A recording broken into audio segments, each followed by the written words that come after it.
heart of media scrutiny and public debate due to accusations involving the irregular spending of billions of shillings. These allegations follow closely on the heels of other charges related to corruption and misconduct. Tonight we aim to delve deep into these claims, placing Parliament under the spotlight to uncover the truth behind what truly is happening. And my guests are Spire Ssentongo, who is one of those behind the Parliament exhibition, and Director Communication of Parliament, Mr. Chris Obore.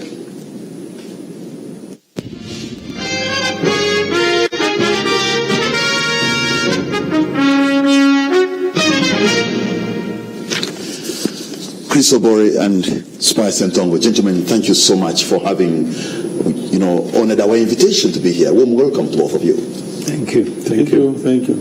Let me begin with you, Spire, because you are the gentleman and your colleagues who have caused quite a stir in the country. We have seen and read about Parliament exhibition. In it, there are wide and serious and scandalous allegations. What is the validity? What is the validity of what you state? Well, first of all, thanks for inviting me. I'm happy to be here with Chris and to see that he's still in very good shape. The question of validity, when you talk about validity, you're talking about truth. You're talking about how we can verify whether this is authentic or not.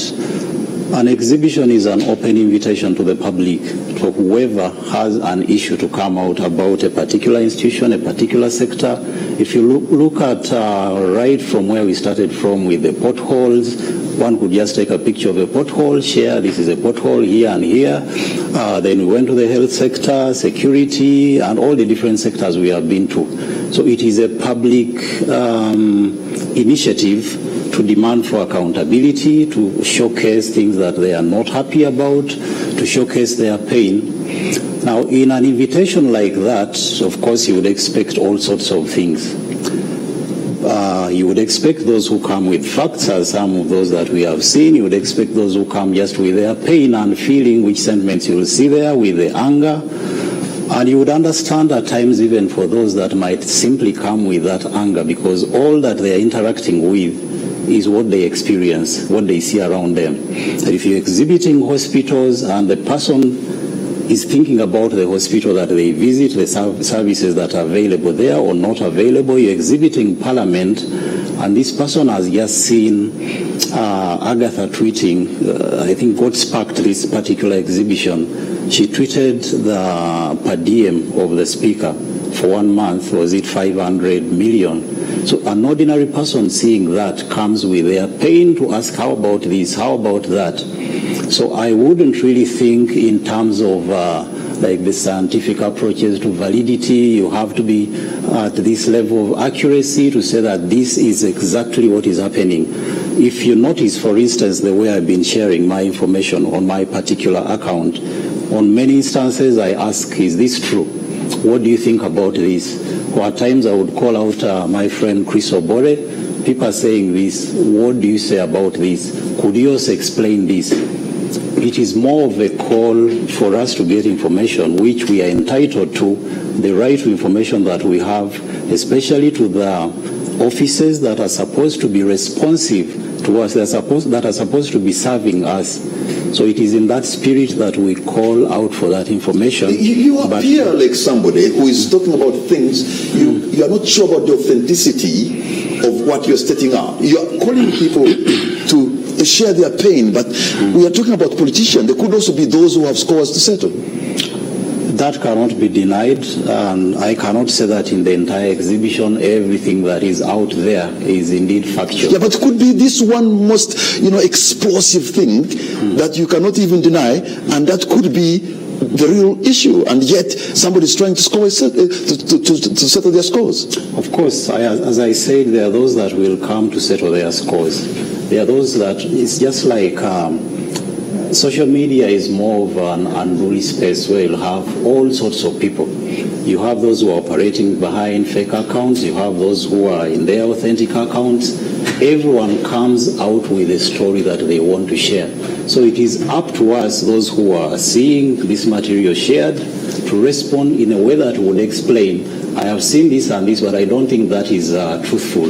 But if you think it's not truthful, then provide us with the fact, especially if it's for the public offices, provide us with the facts in order to counter the lies that are being shared. So it's not to say that everything that is shared there is subject to doubt, everything that is shared is stuff that we should not take seriously.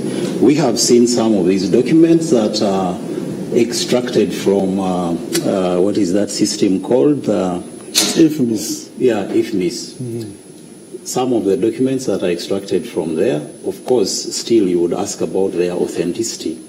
But for you, as a person who is in charge of our liaison with Parliament, for instance, Mr. Obore, if you come out and say that what Agatha is sharing is not true, tell us what is the truth. So, okay, Chris Obore, as we speak right now, the last couple of days, Parliament has actually been in the eye of the storm, so if I could use that word, considering what people have been sharing, and you as a director, communication, I'm sure now that's comes directly in your docket. How do you respond to some of this allegation and the expose that has come through the exhibition? One, I'm glad we two are journalists. I'm glad, and why I came particularly because Spire is a doctorate person, doctor of philosophy. And what we share in our professional lives is something we began with, and we call it the discipline of verification. To separate journalists from a crowd, from a mob. You are called a journalist when you have been given the basics and the principles because of the dangers that you cite. Because there are so many issues in the universe, in the news universe. A journalist can only bring issues to the public that he or she is sure about. I am amazed to hear from the doctor, people who teach us, to ensure that we operate on the principles of verification, validation. He's saying now, because there is social media, let's put aside that and share the pain of the people. I want to put it to Doctor, that is a very dangerous approach. Because you are becoming a creator of a mob. And mob justice has never been a fair justice system. That's why we have formal courts. Now, it is like saying, let me throw this lie there and ask Obore to bring the truth. Just imagine that Makerere University has been all along that, it is on news for sex for marks, Then you say, Dr. Spire Ssentongo sleeps with the girls and to give them A's. If you don't sleep with him, you fail his subjects. Dr. Ssentongo, defend yourself. Or just say, this man is a pedophile. Dr. Ssentongo is a gay who likes younger children. He has been raping children. There are so many children in pain. Then you say, defend yourself. You have ruined the man. Just because Makerere has been in the news for sex for marks does not warrant you to go and allege and then ask him to defend himself. When the lawyers say who alleges should prove. So now he's saying the burden of proof should be the one who has been maliced. Are you getting it? So I don't know what now the doctor, what theory is creating in the name of holding people to account. Just because there are ills in society, you must find someone to blame for the sake of blaming and tell them, defend yourself. So take us through, Chris. So what kind of operations are we having as a country? And if it comes from my respected PhD holder, then I worry more. That you must defend somebody, then ask them to defend themselves. No, Kamala, if I could come in there, okay. I think that is deliberately misconstrue my message, and it is some sort of blackmail. You start from Spire is a PhD, Spire is precisely one at a time. You are doing blackmail on us. Chris, one at a time. I would expect that this discussion is going to be more civil. It's going to be a discussion of intellect, not a discussion of throwing this and that. So what I'm saying is that he's misconstruing and misrepresenting. In logic, that's what we call the fallacy of straw man, that you misrepresent one's argument in order to make it convenient for you to attack it. What I'm precisely saying that this is a public initiative, and that in a public initiative where everyone is participating, you expect all sorts of things. But in these all sorts of things, when something comes out relating to your office, what we expect is that you would explain. It's not really to justify that any kind of accusation is thrown out there. The things that have been talked about have been very specific, and I expect that Mr. Kamara will get to that.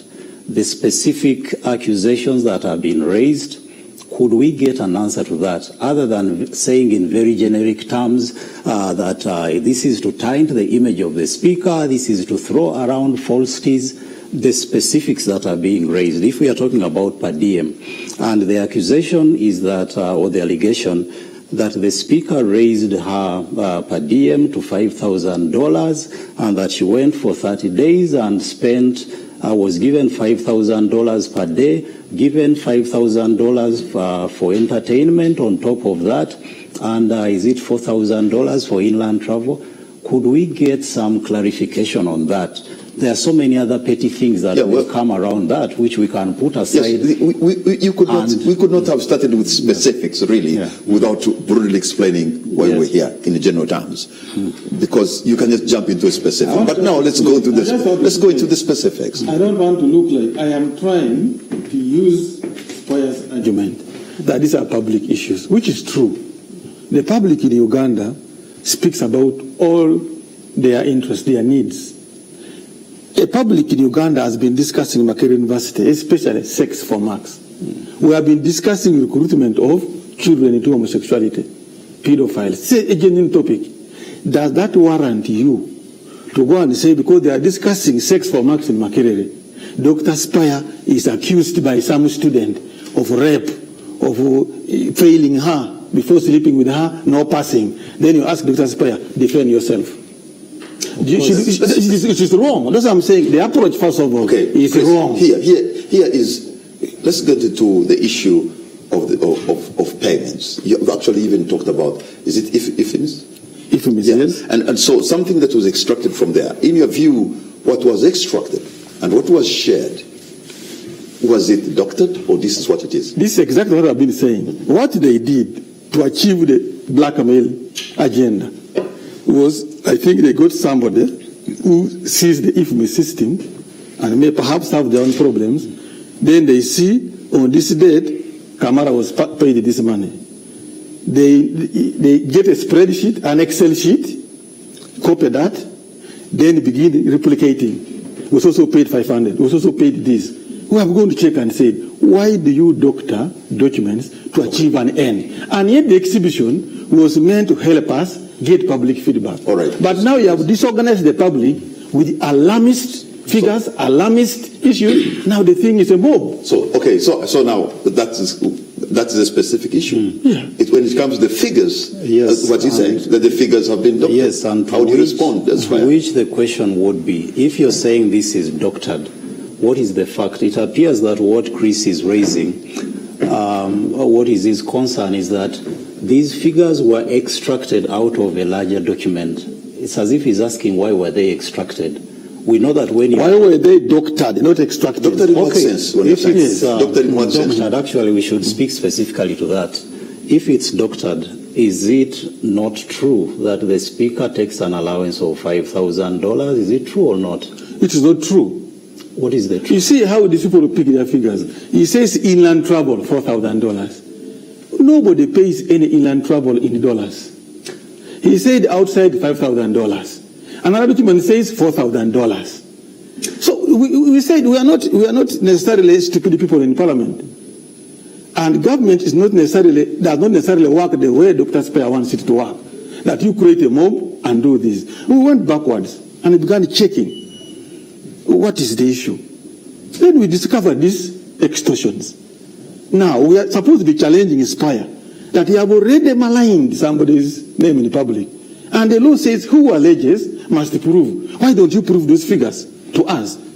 Well, I think... Come with evidence stamped by Auditor General or Accountant General or Internal Auditor General and say these are correct figures. But now you have tainted the people and you're asking them to prove. No, I think what Chris is doing... That's the danger. What Chris is doing is just to spin out or his way out of explanation. If we are saying that it is $5,000, I think it would be very clear to say it straightforward. It is not $5,000, it is this. But he keeps running away from that because this would be on record. If he tells us that it's not $5,000 per diem, it is maybe $1,000, we will take note of that and it will remain on record, which is what we want to hear. And it's not that people are deliberately just bringing out these things to tarnish anyone's image. I have no interest in the speaker. I don't know her personally. I've never met her. What interest would I have to tarnish her image? But this is deliberate because if the accusation is thrown to us, then the attention is drawn away from the exhibition so that we go defensive. So Chris, on a specific allegation of this per diem, when you say such 5,000 figure is not true, really then you know what is true. First of all, Kamara, government anyway does not work the way Spire wants us to work. Yeah, that's you get exactly the point. What I'm Two, saying. I don't want Spire to run from his responsibility. Does he have a duty of... Listen, Kamara, you and me are journalists. Yes. Have you ever published a story without confirmation? No, but you see how I'm beginning even to ask. That's what I'm looking saying. for authenticity. But it is, I'm also now, asking, the problem, the thing we are refusing... When you saw a figure that is being let me of explain that. $5,000. Listen, first of all, why we chose the approach, I even told them that we are getting this feedback. The first response I gave was, we want this feedback for us to process it. What is true, if there are shortcomings on our side, we will have to address them. Something of material substance, we will ignore them. Because they are bringing this figure today, they are bringing this figure tomorrow, another one the other day. Do you want me to be reactionary? Yeah, but you're a person. But right here. We can't be reactionary to wait for Spire to make an allegation. Then you run and respond. Actually, even Spire tries. But right here, Chris, when you're having this platform, when you looked at that figure and you think it is scandalous, you know what is the right figure of what the per diem is. Yes. Then we move on that. So why is he evasive? That's the question. No, first of all, this would have been cleared maybe 5 days ago. I am going to be precise when it becomes precise. You are a lawyer. You are going to law school. He who alleges must prove. So why do you want me to prove the allegations? What was your motive of alleging? If I allege that you are a pedophile, as people say in Makerere say, you are a pedophile, who should prove? Does this mean, Chris, I know. Who should prove? Okay, gentlemen, one at a time. Does this mean you do not know what the per diem is? I know for a fact, but I'm saying I am not going to be reactionary. My first statement was, let the public hold us to account. I have set up a team. Didn't you read my statement? We are picking these issues as they come. Now, if you must respond to the exhibition, which is thrown by this one, the other one, in PR terms, do you want to be that PR who responds to everything? So, Spire, when you end your exhibition, kind of role, then I give you, after the exhibition, these are the issues we picked, this is how we are addressing this, and this was what was false. But to make me a reactionary person, not at all. I have all the confidence to tell Spire, it is you to tell the public how authentic your information is, not me. For us as Parliament, as a public institution, we are receiving the feedback. And we have to respond. That's how government works. Government does not work on, it's not a newsroom that you must have a bulletin at 9 every day. We pick issues, process the issues, respond to the issues. These issues have come for quite some time now. Yeah. It's just second week. Kamara, yes. So I think it's quite self-evident to anyone watching, any reasonable person. You can clearly see what is happening, that this is evasion and it's spinning. We are asking this particular very specific question. And we are not asking as people who are not entitled, as people who are asking for a favor. We are entitled to this information. We are citizens of this country and we are asking, just like there are so many cases actually where individuals, ordinary citizens, have asked for information and institutions have come out to clarify, to explain in very clear terms. Institutions of government, why would it be very hard for someone who has the truth that we can use to check the lies that is alleging at his side, why would it be hard for him to simply say, it is not 5,000, it is this. The mere fact that he's evading that shows that maybe even himself he feels that this would be scandalous to mention it here.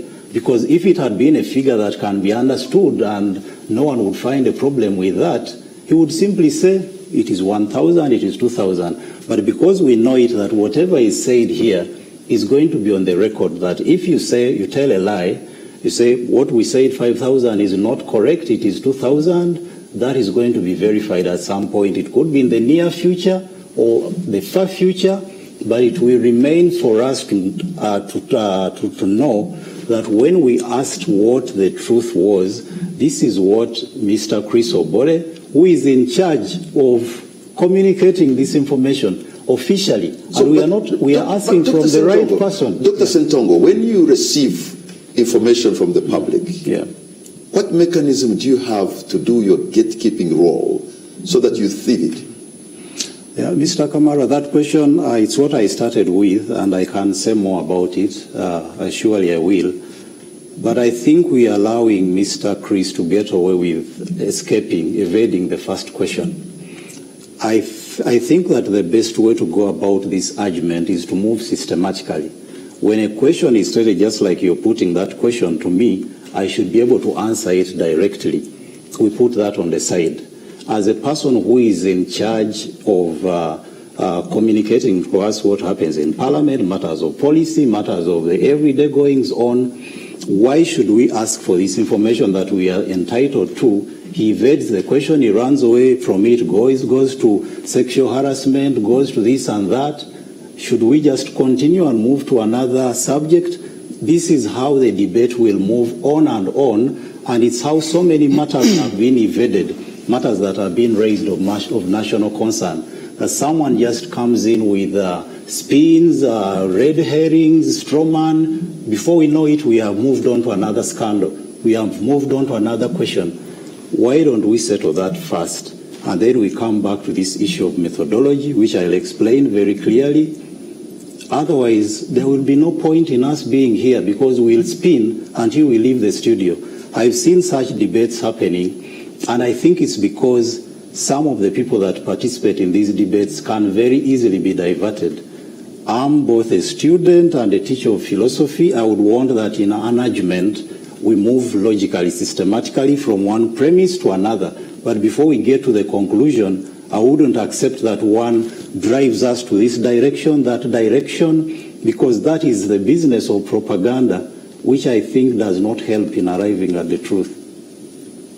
Mr. Kamara, you see, the doctor of philosophy is trying to use philosophy to put himself at a higher pedestal to lecture us on how we should debate.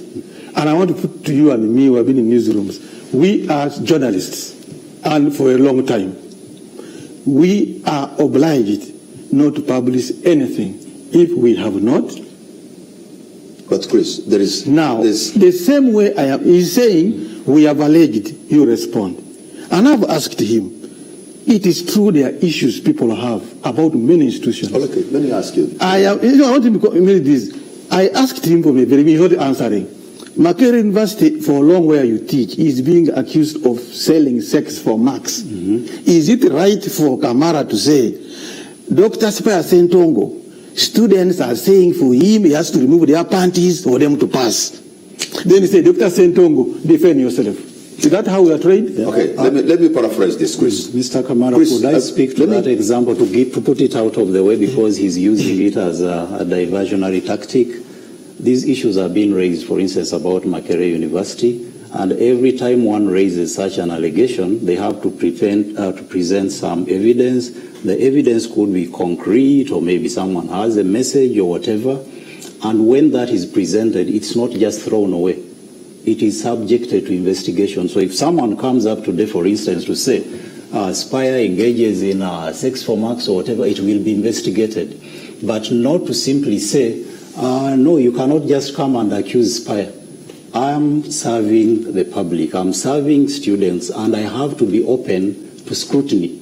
I cannot create a fence around me to say that, no, whoever comes with an accusation, if it's not this, this, and this, we are not investigating it. if that's the approach, you're going to lock away so many people, ordinary people, for instance, who do not, who might not have the knowledge of these court procedures and all that. And that's why I started from saying that this is an initiative of everyday people, all kinds of people. But which people are coming to the conversation not to ask for favors. Okay, the Chris, way you ask a government hold on to your point, Dr. Yeah. Ssentongo. So, Chris, let me put a question to you in a journalistic manner. What is the per diem for the speaker in inland travel abroad? I already put it in black and white in an article in Nation Media. I'm asking here. $990 for travel abroad. $990. I would come to do things of $4,000 you are talking about. Yes. He said, if they allege to him. I've asked a question. Yes, I'm saying I am coming $990. Okay.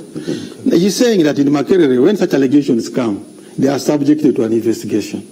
And I admitted on this show that since the execution began, I even issued a statement that this is a noble feedback mechanism for us. Okay. Now, there we have Auditor General. But I think we are making hold on now. Yes. Because you have given us a figure. A figure. You see, we have what? We have $990. Yes, we have. Which is almost hold on. That is good. Listen, we have Auditor General, we have Internal Auditor General, we have Accountant General. We are subjecting your issues to that government mechanism for proving allegations. Okay. But here you're saying, tell us. So Chris, I don't work in the street. So Chris, now I'm coming to the $4,000 they are alleging about. Because of the infights, the budget of Parliament and the budget of Judiciary, let me now try to educate him. Do not go through the process they are taking that produce a bill for it to be passed. This is a budget prepared by Parliament. It's a statutory budget. The Chief Justice, since they go to the Judiciary Act today, he prepares a budget for the Judiciary. They go and discuss with the President. It is the President who puts it in the national budget. That's how it comes as a motion for the Minister of Finance.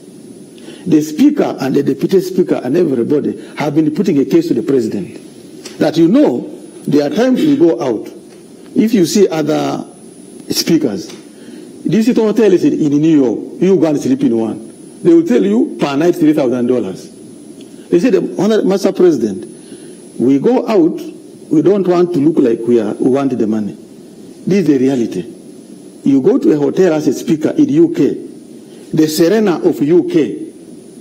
The Serena of here is how much is. So you are now explaining. Yes, I'm explaining. No. $4,000. Yes. How you reach the $4,000. How we want to reach there. They have run beforehand because of the politics. I'm explaining to you that the President said,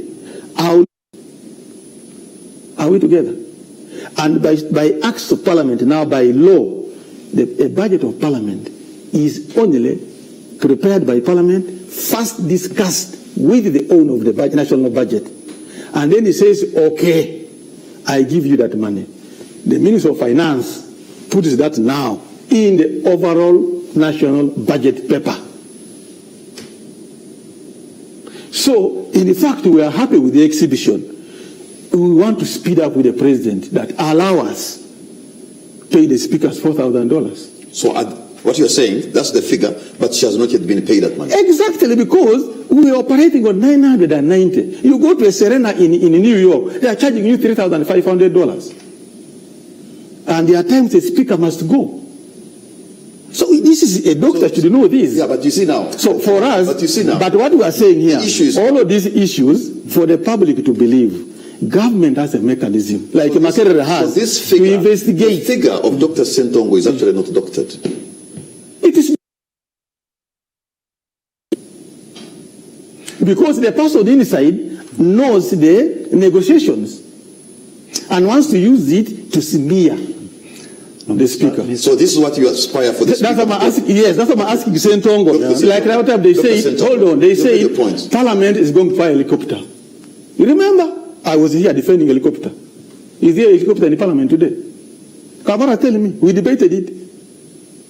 Oh, they want to buy a helicopter. Dr. Ssentongo. That time they're attacking Honorable Kadaga. Chris, seems to say this is what they aspire, to give the speaker for abroad travel. Yeah, and that what she's been getting is $999. I think we are making progress, and I'm happy with that. The progress we are making is that we are getting now to specifics. The question has been, is it true that the speaker has drawn this money, $5,000 for 30 days, making, is it 500 together with other staff? He has said it on record. It is 990. The speaker has never claimed any per diem to the range of 5,000. Now what remains is to actually authenticate this, to find out if it's indeed true that this has not happened. It's very good that he has answered in very straightforward terms, and that should it arise by another investigation or another source of information, credible information, that indeed this money was drawn, was claimed, then that will be another level. And give us her account and say, this is her account number. This is the to incite the public against her. So that's what I've been angry with. So the speaker has been traveling abroad, and you say the hotels are over $3,000. So she's been using her own money. She's been using 990. You use what you are provided for. She's been able to use 990. What she's provided for, and that means when work is progressive. When you are with your colleagues, as people are sleeping in Serena, you are sleeping in Seta. That's what it means. Actually, I would want to think that that's what it means in real terms. I would want to think or wish to think that Mr. Chris is not telling a lie, because a liar has to have a good memory. So you would have to remember all this, even at any future instance where we are going. Even when I'm sleeping, you ask me, I answer these questions. I want you to come with it. I wanted it on the record.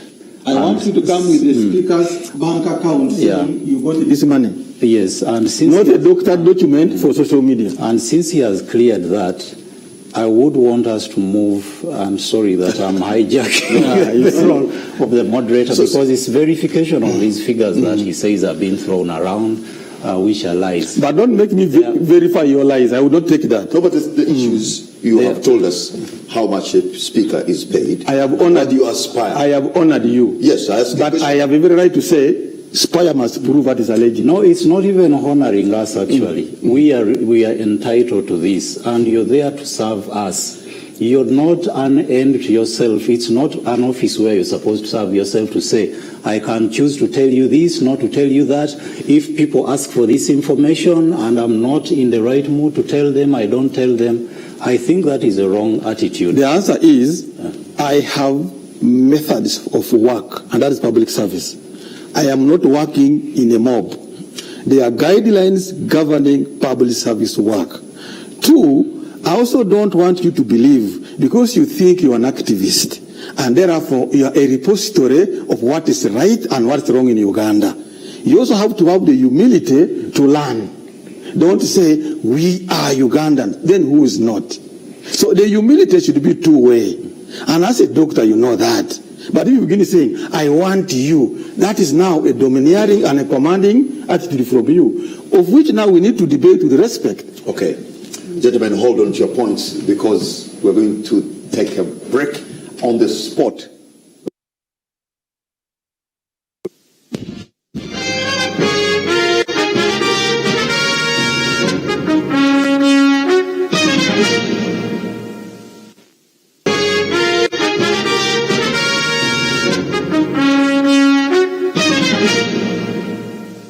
Welcome back. You're watching On the Spot. My name is Patrick Kamara. My guest tonight are Dr. Spire Ssentongo, who's one of those behind Parliament exhibition, and Director Communication at Parliament, Mr. Chris Obore. Gentlemen, I want us to change gears now. The issue of the service award for the Right Honourable Matthias Mpuga of 500 million. Did Parliament give Matthias Mpuga 500 million as a service award, Mr. Obore? Yes, with no apologies at all. Yes, and not Matthias Mpuga, the commissioners. I don't know why you're talking about Matthias Mpuga. Because that has come out. Why? It has been, he has led his party to tell him to... We gave to the commissioners of parliament. How much? And by law, we are entitled to give. How come the previous leaders of opposition were not given this money? How come there was no NTV Express Highway 20 years back? Did we need roads? This is how you respond. I'm asking. How come we didn't have NTV Express Highway 20 years back? Did we need roads? This is something you thought about, that you now... What I'm saying, there is always a beginning. So, did you find that odd? Did the people who first shared this information with you find it odd? Was this also, is this the pain of the public you talk about, the 500 million? Because it has caused him some kind of trouble in the party. In fact, there has been a letter, though not signed, from NUP asking him to resign because of this. Yeah. And at least Mr. Obore can corroborate that. The people who gave you that information got it right. Yeah, certainly it was a bit disturbing. This information was given to Agatha. I first saw it on Agatha's account. It was disturbing. But before I get to that, Mr. Chris Obore has said that this money was given to the commissioners, including Mr. Mpuga. I just wanted to understand, and also to inform my response. Is it money that has already been released, given to them, or it was just stated as an entitlement that now it's going to be on policy that commissioners, the leader of opposition, are going to be getting this? One, that money was given. Do you have the Parliament Act? Have you ever bothered to read it? Mm-hmm. The H, the role of the Commission, to do such other things as may be necessary for the well-being of members and staff of Parliament. No, actually, what I was asking for, has it actually been released, given to them already? At the last point, I also don't bother with people that don't concern me.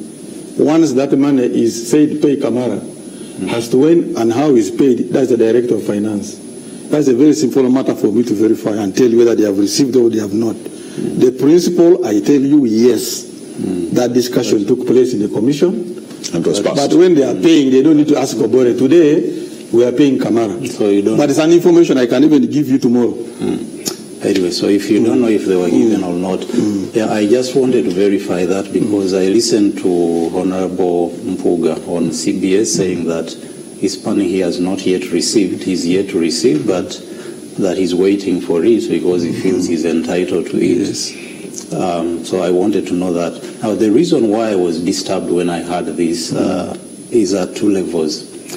When you look at the minutes, these people were deciding on a package, on something that they were supposed to benefit from.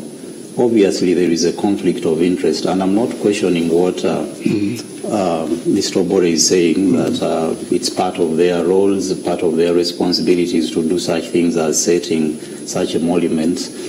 But when you participate in a meeting to decide on a service award or to decide on something that is going to be given to you, thanking you for work that you have done, I think there is a clear conflict there. So my friend Matthias Mpuga, whom I hold in very high respect, I think maybe that was an omission on his side or oversight. He would have realized and maybe excused himself from that meeting, including the other commissioners, those that awarded themselves 400 million. That's one. Two, when you read those minutes and you see that this is, I forget the word that is used, is it something to holder? Person to holder. Yes, person to holder.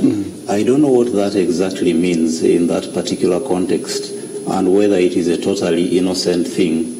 Third, that the commissioners who are still serving, the ones who are setting that package for themselves. Third, that as a leader of opposition, there is a way the public holds you somehow as their representative. Of course, even the others are their representatives, but that you're supposed to feel their pain more in the sense that when we are talking about all these issues, the priorities, you're talking about the health sector, and there's so many afflictions in society, things that people would expect that the leader of opposition would be pushing towards that. And you hear that instead he has awarded himself 500 million. It's disturbing. And I'm not saying that when those issues are there, therefore, members of parliament should not be paid or one should not be appreciated. But indeed, 500 million on top of having a budget for your office, on top of having a salary, I think that is not, it wasn't prudent. Well, the figure, probably the figure shouldn't be a big deal, but the big deal is that the people involved, the beneficiaries, to sit and discuss what they're going to benefit. Isn't that odd, Chris? Permit me to clarify to the public. One, Parliament is a self-accounting body by law. Self-accounting. And that law vests the power to the Parliamentary Commission. It's already constituted. Now, you're saying the commissioners should abdicate their responsibility and give to a district council to discuss the welfare and well-being of members. To whom do they vest the authority? If you say they should not participate, and it's the body that's supposed to do it, it's a self-accounting body. I want us to look for, I'm patient, I always patiently listen. I want us to look for faults in Honorable Mpuga away from using his constitutional duty in the Parliament. Whom did you want to sit to discuss this matter? A district council? No.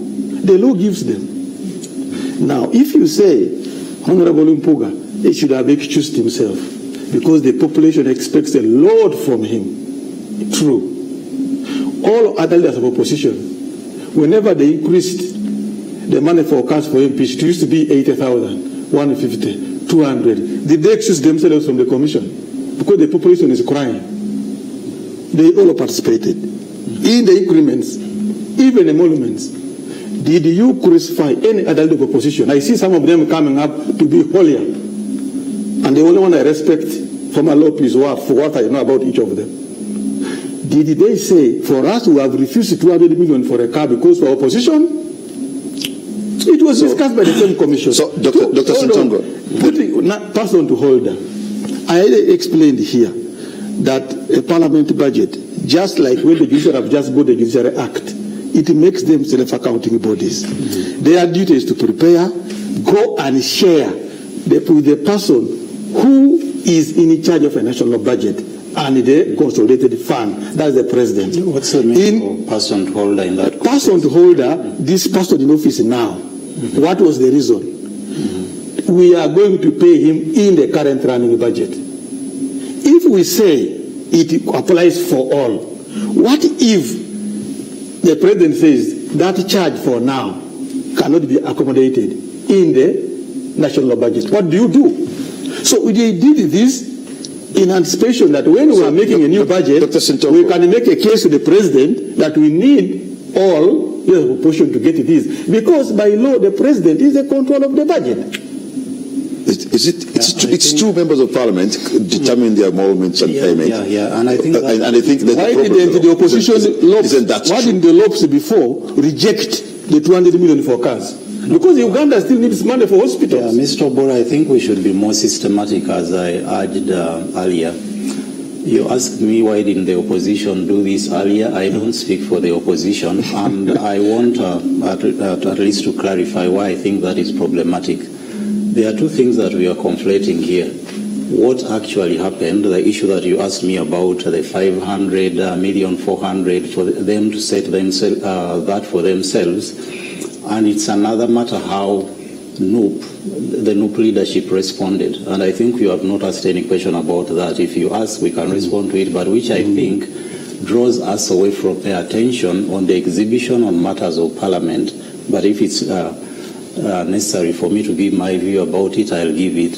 So I think that Mr. Obore is mixing up two things. There is the ideal and there is what the law says. And I don't think we should legalistically restrict ourselves to what the law says. there is what is desirable. There is what a reasonable person would do. There is what prudence would demand. I don't think we want to limit ourselves. The law says this, but therefore that. I understand. Well, yeah, he makes that's a valid argument if there's a quota in the law. Yes, and I would really want us to respect.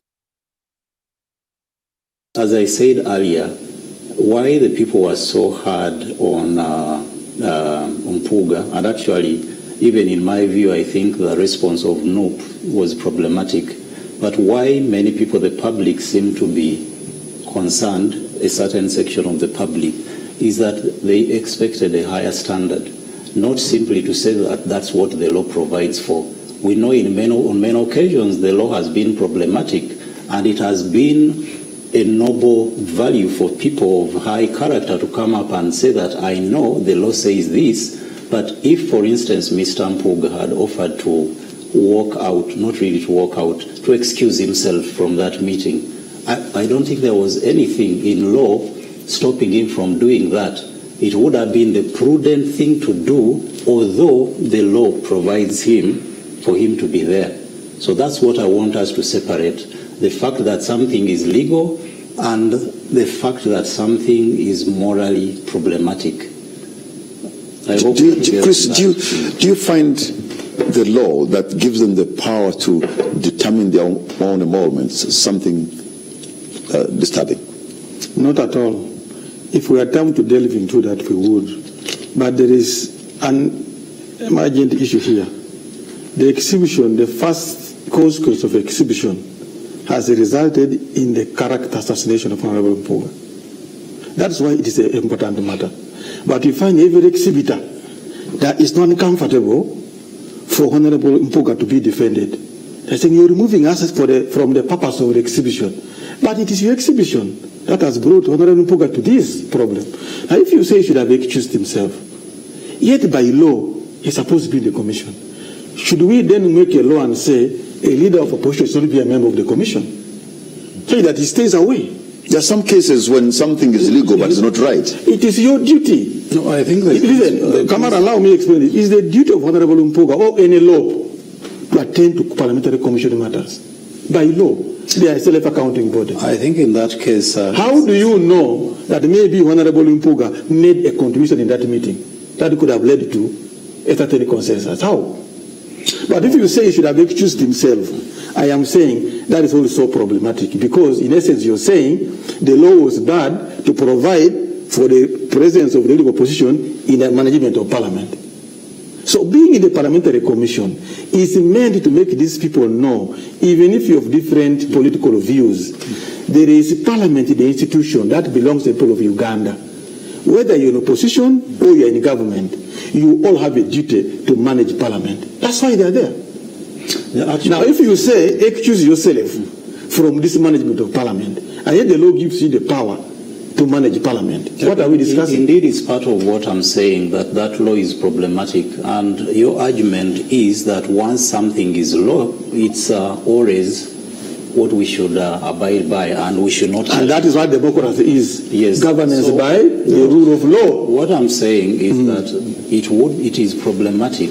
If there is a conflict, if you're conflicted in a matter, at least you can legislate for those to come to benefit. Maybe the next law should carry this park as a service award, and it can be discussed without that conflict.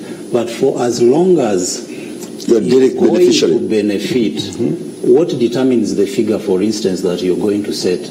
Because I would want to benefit as much as I can. So if you invite me to a meeting to discuss how much I should get when I'm leaving Makerere, what do you expect? Doctor, I think we're in agreement, except maybe we're not understanding each other. I gave you an example. It is legal. If we say every time a matter affecting them comes, you should excuse yourself. I brought the matter of money for cars. Even the LOP is a beneficiary. Any LOP. Yes. Should they be every time there's such a matter, they all walk away? Then who will do the functions of the commission? Actually, you're giving more examples of things that are problematic. You mentioned earlier that others took cars. Why is it that we are only questioning Mr. Honorable Mpuga? Two wrongs don't make a right. Even if it happened before, we can fault both those who did it before and this particular case that we have now. I agree. So, I want to learn from you, Doctor. I want to learn from you. The issue here is for the right. You're still talking. I'm not going to have you. Yeah. The law. You're saying Honorable Mpuga should have excused himself when this matter that is a beneficiary was being discussed. And I'm telling you, even that approach is problematic because there are matters that will come to the Commission of general well-being in Parliament that still will benefit any leader of opposition.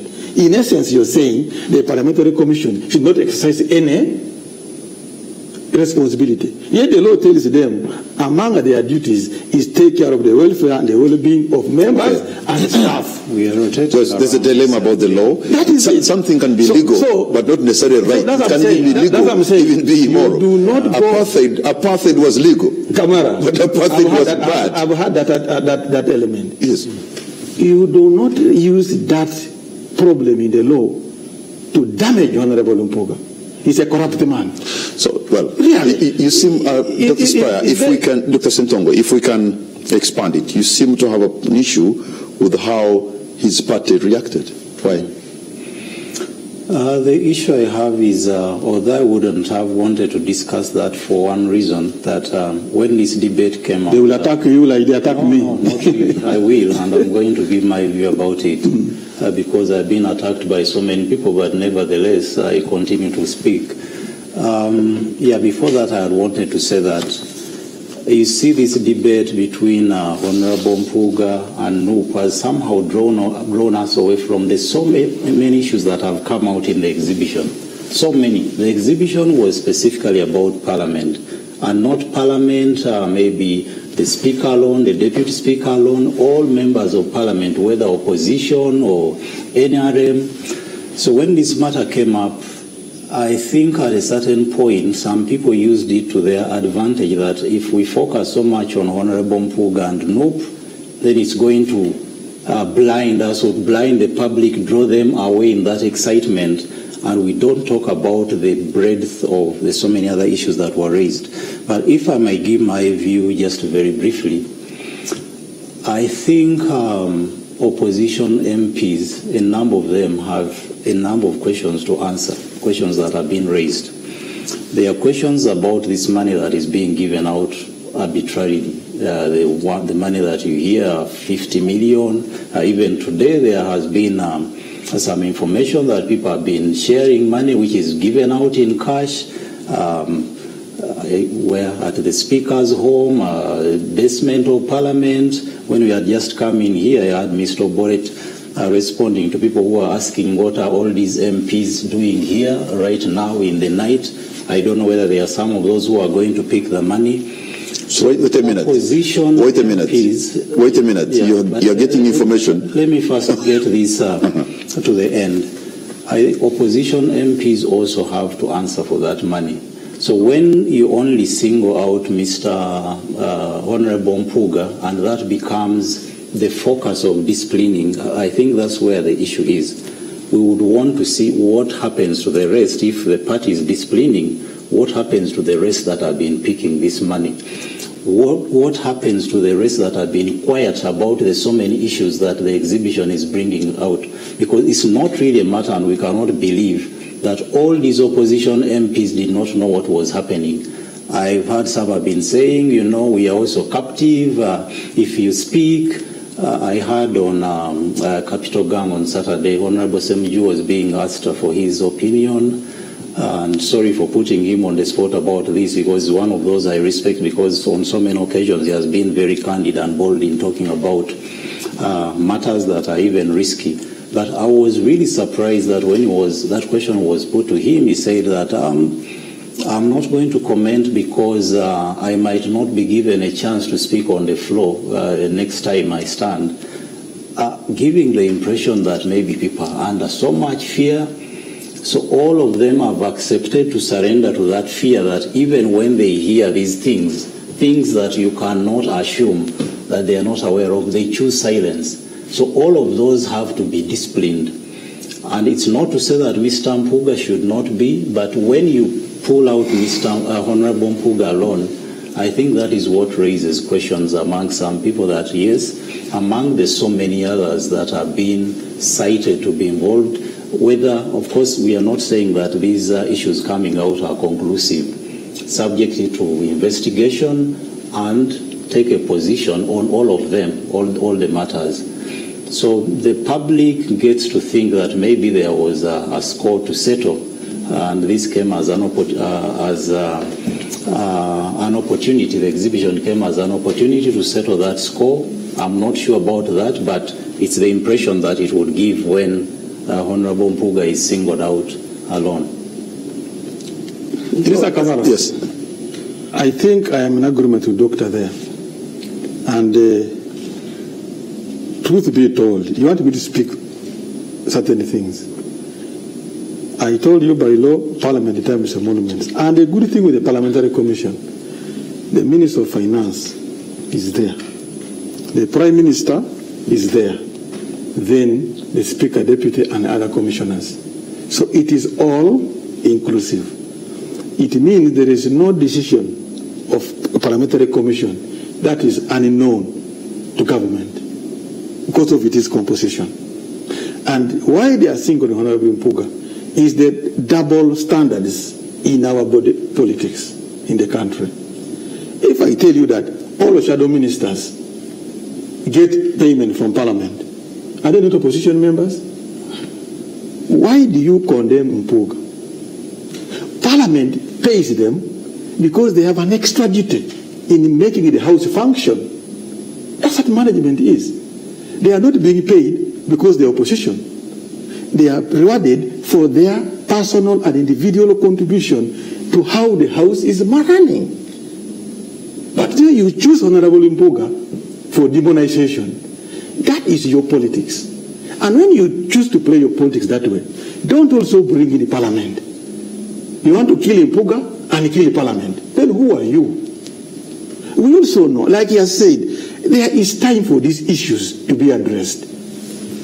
It is not even right for a doctor to say the Mpuga issue is not the main reason for the exhibition. But it is a consequence of the exhibition. Yeah. And you cannot tell us now, this is what the intended or unintended consequences. Actually, okay. It has to be discussed. Okay, gentlemen, hold on to your points, because we're going to take a break, and on the spot we'll be back. I will also give you the opportunity to have your say. We're going to put our numbers on the screen. You can pick your phone and tell us what you think, or even send us your messages on our different social media platforms. We'll be right back.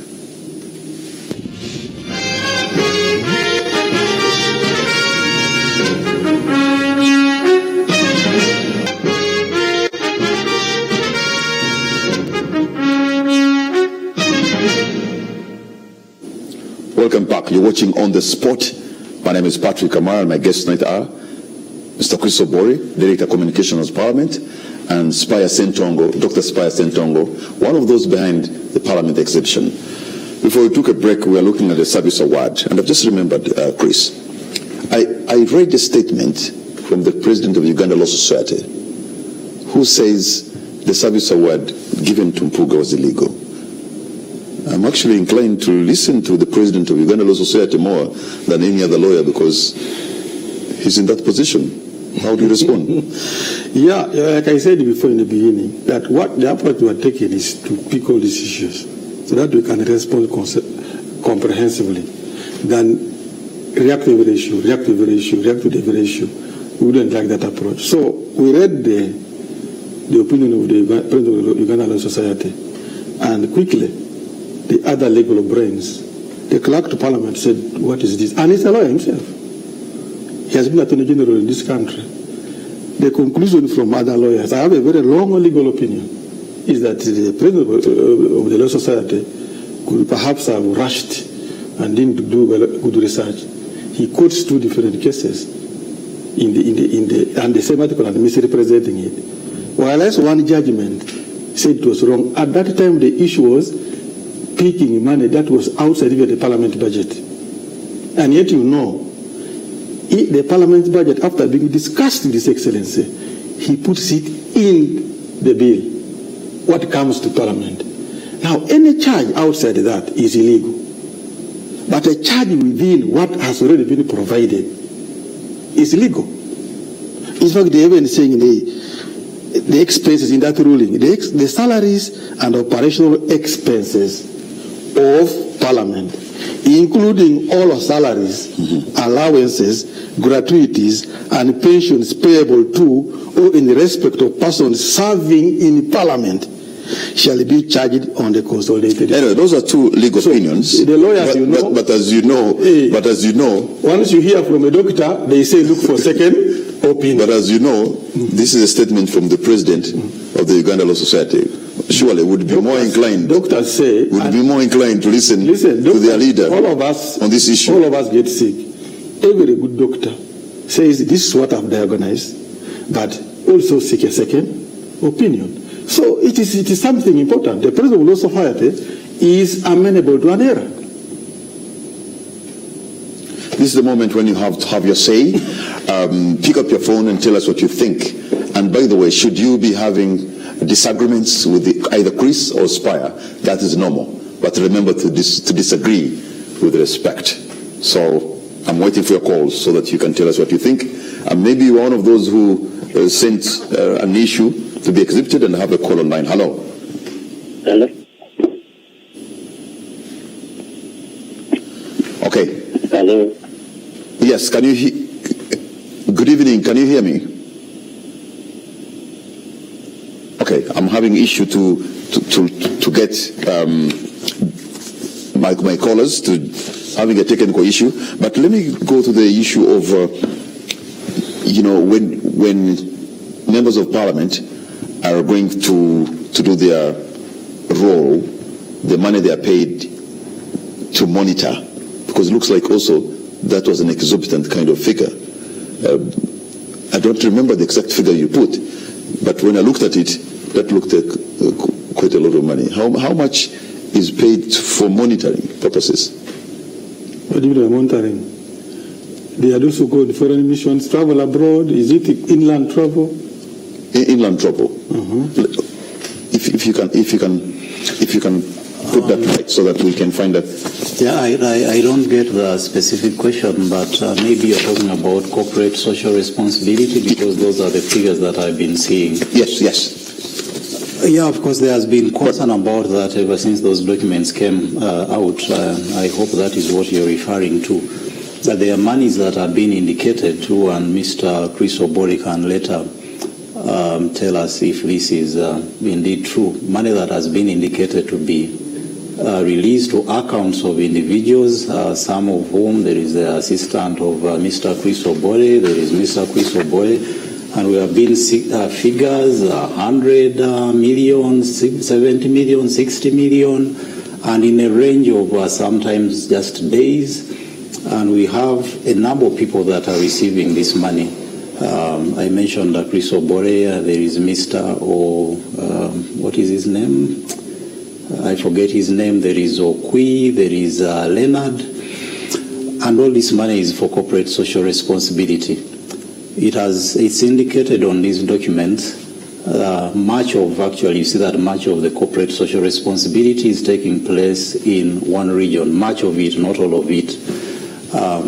And the question that this raises beyond the money itself, I understand the budget itself for corporate social responsibility would be a matter for discussion. Is it about 60 or 50 billion, then plus donations for the office of the speaker? But the major question is there any policy that guides this corporate social responsibility? Mr. Obore explained the other day when we were on space that Parliament, like any other institution, does corporate social responsibility. Well, I understand it's not one of the major roles of Parliament, but should it arise that Parliament has to do that as well, at least it has to be clearly guided by policy and guidelines. So this money being deposited on accounts of individuals, and we don't know if they really account, is there any oversight over this money? Who does the procurement? The other day you mentioned that you are going to, is it Arua, to take a solar or whatever? Yes. Who procures this solar? Who does the oversight to see is this money actually spent on this? And even on matters of distribution, because there is supposed to be fairness, does it mean that the one occupying the office is therefore supposed to use this money to benefit their region more than other regions? You see Bukedea, this Soroti, there are so many questions around it, and I think it's part of what will benefit from this discussion for Mr. Chris Obore to tell us. Is it proper in the first place for such monies to be deposited on accounts of individuals around the speaker doing the speaker's work? Second, are there guidelines for this so-called corporate social responsibility? Where can we access the accountability? Okay, you've taken some time. Maybe do you want to respond? That's a very important request from him. I hope he will have the objectivity to listen and appreciate the answers. One of it, first I started early, that the problem with me discussing the documents as they peak is that they were distorted, doctored to achieve a certain end. And that end is to portray Right Honorable Speaker as lavish, as this, that will fit into a certain political narrative. That's why they have only specifically distorted Soroti, Bukedea to cast her in that. But the reality is, if you go to Fort Portal, if you go where you come from, one time we had a church issue there. We gave 100 million. But you don't show it in the documents. The interest is to show Soroti, Bukedea and say this woman only takes care of her place. Two, who audits this money? I want to inform Dr. Spire. Public funds have already a mechanism of accountability. It is why Minister of Finance has an internal auditor general. He produces reports. It is why government has auditor general. To assume that this money is just given, if it was given the way they doctor them, and therefore it is for Honorable Anita, it is for Obore, perhaps could be a knowledge gap. I want to give them a benefit of doubt. One, if, for instance, we have supported many projects, and I told them on the space, there was an MP who came to Madam Speaker, said, Madam, the trouble, government is delaying, Minister of Finance is delaying, but we just need the solar for the hospital, and some machines would work. The Speaker says, let's find a way to process the solar panels. Chris, ensure that the hospital gets what? The solar panels. Why does money come to Chris Obore? The IFMIS, where they want to see payments, is for pre-qualified and registered suppliers to government. And their accounts are captured in the IFMIS system. When you're paying them, you pay through the IFMIS. And we do that. But a political donation cannot be paid to anybody in Changabi or somebody in Katakwi in the system. It is the clerk to parliament to say, for instance, most of the requests come to my office. I invite you even tomorrow to come and see the unpaid by yourself. I collated when we began this exhibition, and about 3.8 billion to clear the request from the public alone. You can come to my office. So I'm explaining. So when that issues come and there is money to clear, the clerk to parliament says, who should execute this? Chris, there was this, this money is coming to you. Ensure that the church has received it. Because the church is not in the IFMIS. So you pick the money and go to the church. Following your request to the clerk or to the speaker, this is the money. Acknowledge receipt. But should Parliament be doing that? That's the good thing. If, Mr. Spire, you enjoy, I'm sorry, like me, I enjoy my parliament salary alone. A politician does not enjoy their earnings alone. If a councillor in the village is pressed by people, if an MP is pressed by people, what about the Speaker of Parliament? I'm inviting you tomorrow to see by yourself so that you don't say it is propaganda. the unpaid requests. Yeah. Even in Makere last time, go and ask the chancellor. A student from nowhere came crying. They are blocked. Yeah. I'm giving an explanation. Which I think is okay. There is no contest about that. Thank you for that. The question is, should Parliament be doing that? That whoever comes with a request, then we say, let's increase the budget of the Speaker meeting these requests. We have not asked for the increase of the budget. I'm telling you, the overwhelming requests to the political leadership of Parliament is what we should appreciate. And that should be put on the budget of the Speaker to be responding to those requests. And second, the arbitrariness. You're not speaking to the idea of who audits, who does the procurement of those things that you give out, because ultimately all this is taxpayer. Allow me explain again, Doctor, for understanding. Who audits? I say this, Internal Auditor General, Dr. Fickson Okonye. There is Auditor General, Mzee Mwanga, is still alive with a system to do audits. Procurement. Donations is not a procurement. So Chris Obore goes and listen, once the 40 protocol diocese, I'm using it because you are closer there, you can go and cross-check, makes a request.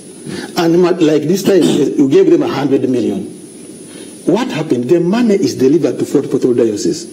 They acknowledge receipt. You don't do any procurement. We don't do any procurement. For all these, they are the ones.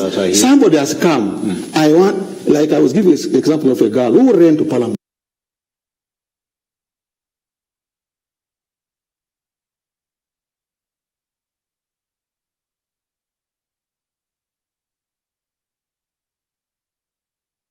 They were locking up from Makere University last third year exams, beating, and she's crying that she was a stepfather who was educating her. Don't make me say the pain of people who so feel it. No, I understand. But what I'm saying, the issue is that I don't think that's how we should be operating. How should it work? In the interest of time, gentlemen, I want to bring the last issue which I've had. The allegation of intimidation, of how members of Parliament cannot speak, of how there's an element of silence, that they are so intimidated, that the Speaker intimidates them so much. That's another allegation here. Is that true, Honorable Dr. Spire? There is intimidation in Parliament. Of course, that has come out so much, not only from the media, the media fraternity, the journalists that work there, including some who say that they are, a sort of like accreditation to work in Parliament.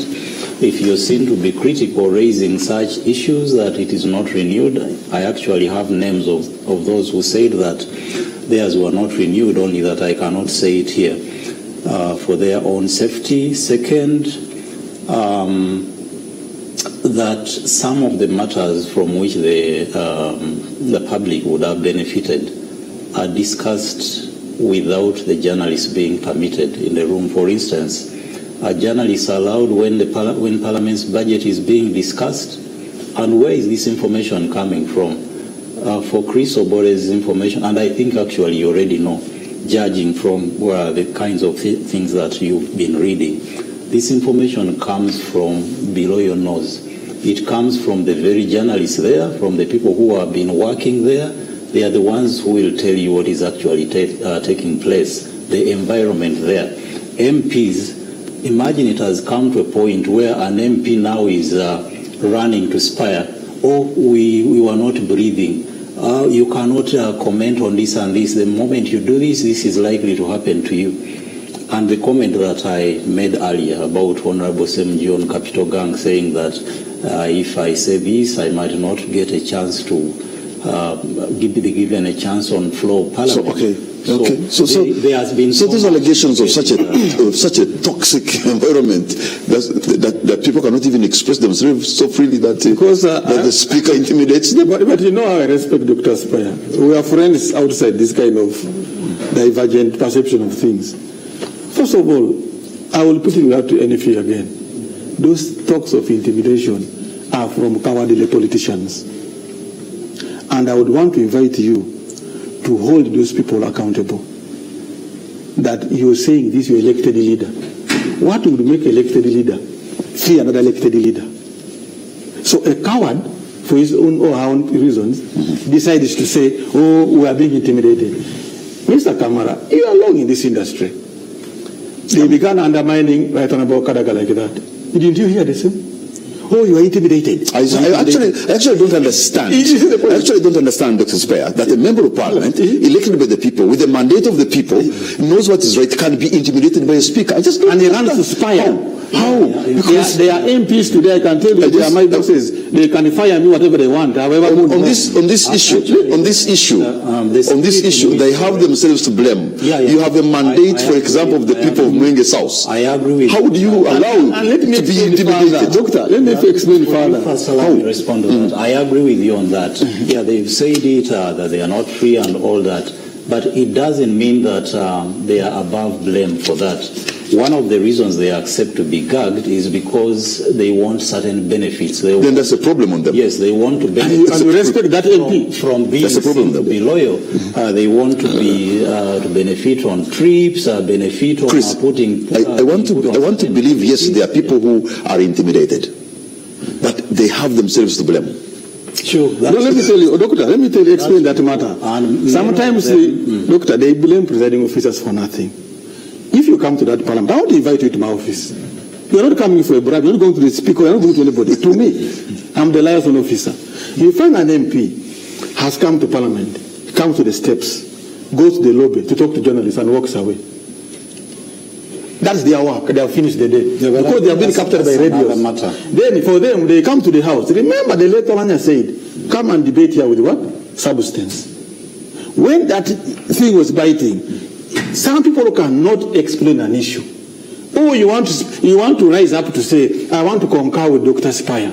Yeah, but why don't the presiding officer give time? I think it's a different matter. Okay, gentlemen. There is no member of parliament intimidated. Okay, Chris and there are some members of parliament with shortcomings. Chris and Dr. Ssentongo, our time is out. Let me ask you, Chris, for your concluding remark. The exhibition was a nice thing. I even allowed them and said, we want to get the feedback. We want to process the feedback. Even today, I can tell you, call my boss, the clerk. We had a meeting. Says we're in this situation. Is there a way these people can be able to give us the information? Can we call the Auditor General? We said, you cannot call the Auditor General when the issue is still coming. Let's wait for these issues, collate them, and then see where we can go from there. Then, the danger we saw, the exhibition getting hijacked for political ends. Now it became a direct smear campaign against the leadership of Parliament, specifically the Speaker of Parliament. Then I said, now there is where we're going to get a problem. Even now the exhibitors are calling on people, come and protest. It's not like an exhibition that we want to result. It's a political action. Because it is there, you can see in their Twitter things. What are people doing? Let's go to the parliament. Let's storm parliament. That's the work of journalists. That's the work of exhibitors. For them is to say, let us show you the grievance as you were saying. The pothole is here. This and this. But if you begin calling for action, let's all march to KCC. You are pandering to the political ring. And you should expect a political reaction. So if it was not brought to smear the person of the speaker and other people innocently, we would say, Dr. Spire would even thank and say, this has been an eye-opener. But it has been hijacked by internal NRM politics, external interests, and now, how do we begin trusting what the exhibition is all about? Because the exhibitors are calling for mass action.